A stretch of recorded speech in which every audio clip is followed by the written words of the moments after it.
Assalamualaikum warahmatullahi wabarakatuh. Saya Putri Marinda, NIM 1820602139. Materi ayat ekonomi, prodi ekonomi syariah.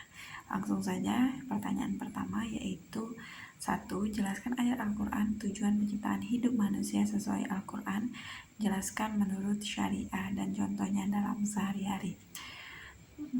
Jawabannya itu yang pertama, ayat Al-Quran tentang tujuan penciptaan hidup manusia sebagaimana dijelaskan dalam surah Az-Zariyat ayat 56 yang berbunyi A'udzubillahi minasyaitonirrajim. Bismillahirrahmanirrahim.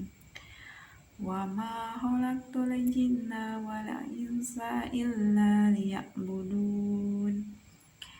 Artinya, wahai orang-orang beriman, apabila kamu bermuamalah secara tunai, tidak untuk waktu yang ditentukan, hendaklah kamu menuliskannya, dan hendaklah seorang penulis di antara kamu menuliskannya dengan benar.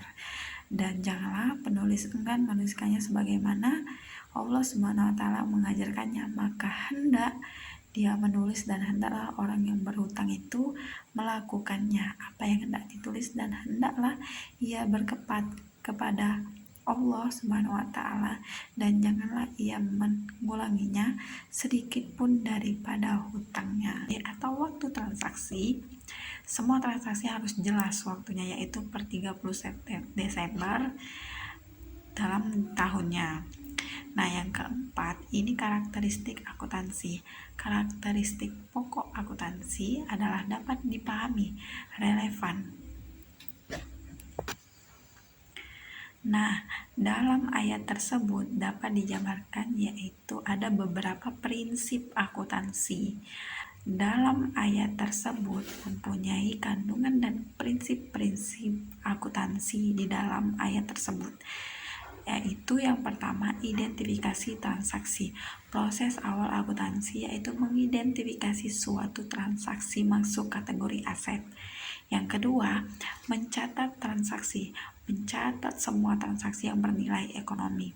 Yang ketiga, periode waktu transaksi. Semua transaksi harus jelas waktunya. Dan yang keempat, karakteristik akuntansi. Nah, karakteristik ini harusnya dapat dipahami, relevan. Orang yang berhutang debiur, jika tidak maka dianjurkan untuk memahami terlebih dahulu. Nah, yang kelima yaitu ada saksi. Nah, konsep saksi ini dalam ayat ini dapat dianalogikan dengan bukti transaksi yang harus valid, di mana setiap bukti transaksi yang harus valid ini jelas siapa maker, checker, dan approval. Contohnya yaitu praktek dalam kehidupan sehari-hari yang dimana berupa perhitungan zakat. Nah, sebagai perhitungan zakat yang ada dalam akuntansi syariah dengan periode per 31 Desember setiap tahunnya. Nah, soal yang ketiga yaitu jelaskan ayat Al-Quran tentang zakat. Apa pengertian zakat? Zakat ada berapa? Zakat yang berhak menjadi pemberi zakat dan penerima zakat. Jelaskan dan contohnya. Jawabannya yaitu ayat Al-Quran tentang zakat sebagaimana yang ada pada surah At-Taubah ayat 103 yang berbunyi A'udzubillahi minasyaitonirrajim. Bismillahirrahmanirrahim. Khudz min amwalihim shadaqatan tutahhiruhum wa tuzakkihim biha wa sholli 'alaihim inna sholataka sakanun lahum wallahu sami'un alim. Yang artinya, ambillah zakat dan harta mereka guna membersihkan dan menyucikan mereka, dan berdoalah untuk mereka. Sesungguhnya doamu itu menumbuhkan ketentraman jiwa mereka. Allah Maha mendengar, Maha mengetahui. Arti dari zakat ini adalah dari bahasa Arab, yakni bersih, suci, subur, berkembang. Nah, zakat ini artinya adalah bagian tertentu dari harta yang wajib dikeluarkan oleh setiap muslim apabila telah mencapai syarat yang ditetapkan.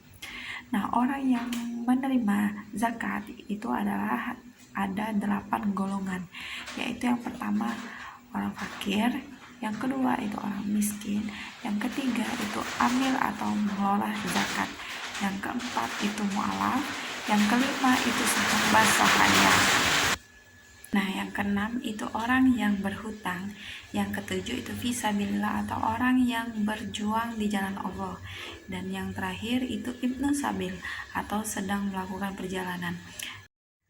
Nah, zakat terbagi menjadi dua, yaitu yang pertama zakat fitrah adalah zakat yang wajib ditunaikan oleh perempuan atau laki-laki muslim pada bulan Ramadan. Yang kedua yaitu zakat mal adalah zakat yang dikenakan atas jenis harta seperti uang, emas, saham, penghasilan, profesi, dan lainnya. Nah, soal nomor 4 yaitu jelaskan ayat Al-Quran tentang etika berdagang yang tidak diperbolehkan adanya riba dan sebagainya. Berikan contohnya.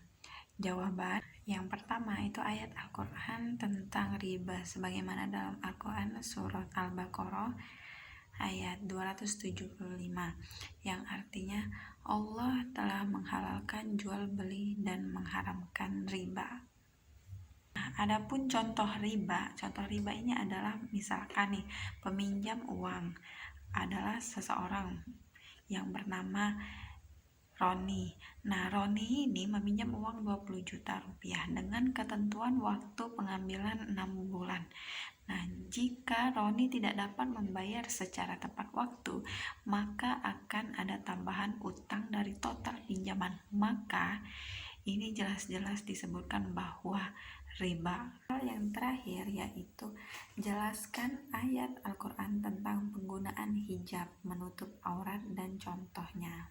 Nah, jawabannya yaitu ayat tentang penggunaan hijab untuk menutup aurat itu sebagaimana dalam surah Al-Azhar ayat 59 yang artinya, wahai Nabi, katakanlah kepada istrimu, anak-anakmu, dan istri-istri orang mukmin, hendaklah mereka menutupkan jilbabnya ke seluruh tubuh mereka.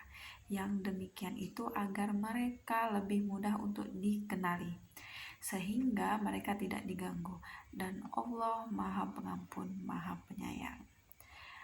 Nah, adapun contoh menutup aurat dengan memakai jilbab sesuai ketentuan atau syariat Islam, yaitu yang pertama menutup dada, yang kedua yaitu pakaiannya longgar, yang ketiga itu tidak tipis ataupun menerawang, yang keempat itu pakai kaos kaki, yang kelima tidak mencolok, dan yang keenam tidak dililit atau dimodifikasi di model-model itu. Terima kasih. Sekian dari saya. Apabila ada kata salah, saya mohon maaf. Kepada Allah saya mohon ampun. Wabillahi taufiq wal hidayah. Wassalamualaikum warahmatullahi wabarakatuh.